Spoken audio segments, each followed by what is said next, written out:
In this video by ABN Painting, we're spray painting a cinder block wall around the back of the house, and after moving gravel a few inches away from the wall, we continue our prep work with pressure washing. After we're finished with pressure washing, using cement mix, we're going to do a small repair.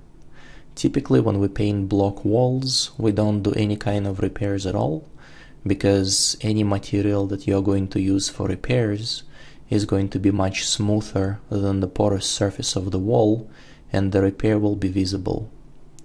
But in this case it's not about the looks, it's about the structure, and there's a big piece here that fell off, and a piece on the bottom looks like it's about to fall out any moment, so we want to make sure that cement holds everything in place and the wall in the bottom doesn't continue falling apart.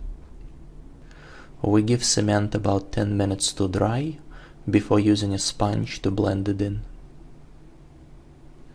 Then we apply cement mix to the rest of the area on the bottom so it blends in a little bit better.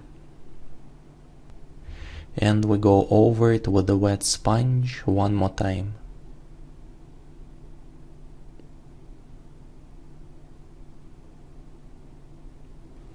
There's a vertical crack going almost all the way to the top, and somebody tried to fix it earlier but unsuccessfully.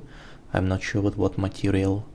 We're going to use latex caulk to fill it, and then using a sponge we blend it in. This is the look of this column after we finished with painting, and you can easily see the area that was repaired. However, as I mentioned earlier, the main purpose of this repair to make sure that the piece on the bottom doesn't break away, and the cement that we applied will do just that. After we finished with the repair, we do masking. We cover the house next to the wall using 12-inch masking paper. We cover with paper the concrete on the bottom and then put the tarp on top.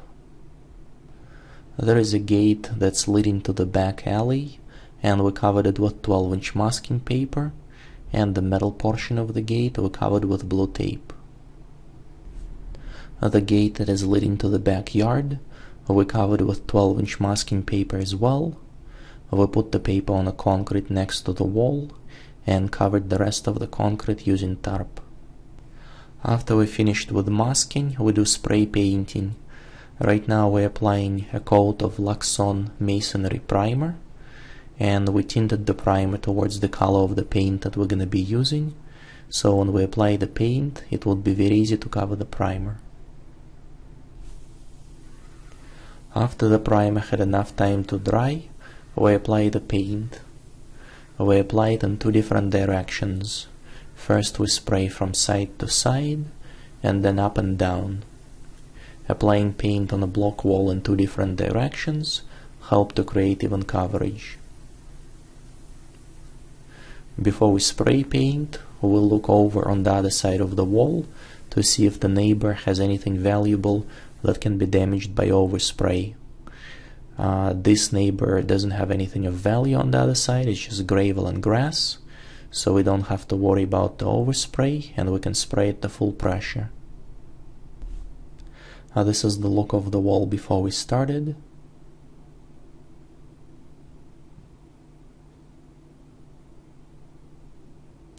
And this is after we finished.